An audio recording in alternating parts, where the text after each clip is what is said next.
महिलांनी मुलींनी सॅनिटरी नॅपकिनची देखील मागणी केलेली आहे. इतकी भीषणता वाढलेली आहे. काय सांगाल?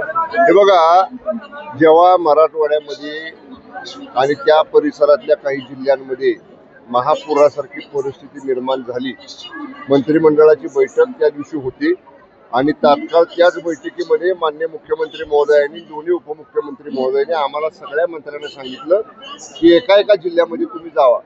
आम्ही दुसऱ्या दिवशीपासून सलग 2 दिवस सर्व दौरे मराठवाड्यातल्या पूरबाधित गाव आहेत, शेतीचं नुकसान झालेली गाव आहेत, घरात जी नदीकडेला घरं होती किंवा जिथं मोठं पाणी ओढ्याचं शिरलं त्या घरात शिरलेलं पाणी आहे, सगळीकडे आम्ही पाहणी केली. सर्व यंत्रणा सतर्क आहे आणि जे आपण आता महिलांचं वगैरे सांगताय, आमचे आरोग्यमंत्री स्वतः 2 दिवस त्या भागामध्ये होते. सर्व DHOना, सर्व मेडिकल ऑफिसर्सना, जिल्हा शल्य चिकित्सकांना, अशा सगळ्या आरोग्य विभागाच्या यंत्रणांना फील्डवर जाऊन जी जी आवश्यक मदत लागेल ती तात्काळ देण्यासाठी आपण आदेश केलेले आहेत. जी जी आवश्यकता असेल ती सगळी मदत ही अतिवृष्टीग्रस्त, पूरग्रस्त आणि अति पावसामुळे झालेल्या नुकसानीला देण्याचा निर्देश माननीय मुख्यमंत्र्यांनी सगळ्या विभागांना दिलेले आहेत. ओला दुष्काळ जाहीर करण्याची मागणी विरोधात तर करतच होते, मात्र आता सत्ताधारी आमदार संतोष बांगरांनी देखील मागणी केली आहे की ओला दुष्काळ जाहीर करा. आपल्याला सगळ्यांना माहिती आहे, आता आकडेवारी प्राप्त होते आहे. प्राथमिक माहिती काढली तर 50 लाख हेक्टर पेक्षा जास्त नुकसान शेतपिकांचं झालेलं. आता मी अहिल्यानगरच्या कर्जत, जामखेड, त्या पाथर्डी त्या भागामध्ये मी गेलो होतो. म्हणजे काही सुद्धा पीक शिल्लक राहिलेलं नाही. पाऊस एवढा मोठा आला की कॅनॉल तुटले आणि बंधारे ओव्हरफ्लो झाले, शेतामध्ये अगदी कमरे एवढं पाणी झालं.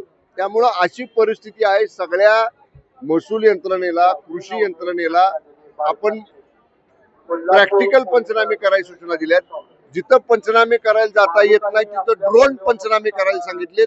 ते सुद्धा शक्य झालं नाही तर शेतकऱ्यांनी स्वतःच्या मोबाईलवर जरी फोटो काढले आणि ते जरी जिल्हाधिकाऱ्याकडे पाठवले तर त्या आधारे सुद्धा आपण अहवाल मागितलेला. मी एवढंच सांगतो, ओला दुष्काळ, सुका दुष्काळ या तांत्रिक बाबीत जाण्यापेक्षा प्रत्येक शेतकऱ्याला मदत देणं ही आमची जबाबदारी आहे, आमचं कर्तव्य आहे आणि आम्ही नक्की एकही शेतकरी आम्ही ह्याच्यापासून वंचित ठेवणार नाही.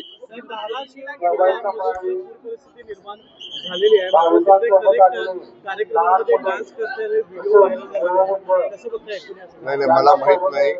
धाराशिवला पालकमंत्री आमचे सहकारी मित्र प्रताप सरनाईक साहेब आहेत.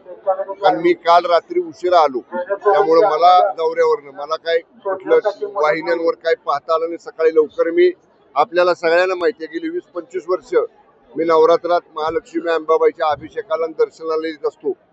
माझा अनवाणी नवरात्र गेली 25 वर्ष आहे, त्यामुळे मला माहित नाही. पण असं जर घडलं असेल तर ते योग्य नाही. पण तो व्हिडिओ कधीच आहे, रिसेंट आहे का जुना आहे हे सुद्धा पडताळावं लागेल. पण या बाबतीत तिथल्या पालकमंत्र्यांशी मी बोलतो.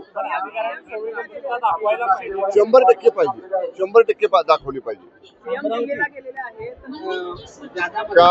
काल दुपारी आदरणीय उपमुख्यमंत्री एकनाथजी शिंदे साहेबांची माझी फोनवरनं चर्चा झाली.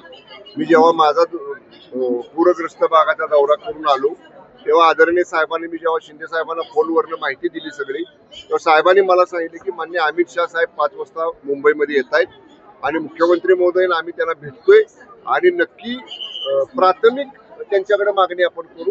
आणि जेव्हा आकडेवारी येईल जिल्हा वाईज, महसूल सर्कल वाईज, तेव्हा ती सादर माननीय अमित शाह साहेबांना केंद्र सरकारला करू. आणि ज्यादा मदत केंद्राकडनं कशी मिळेल याच्यासाठी म्हणजे आम्ही माननीय अमित शाह साहेबांना आज भेटतोय. त्याप्रमाणे काल माननीय CM साहेब आणि शिंदे साहेब अमित शाह साहेबांना भेटणार होते.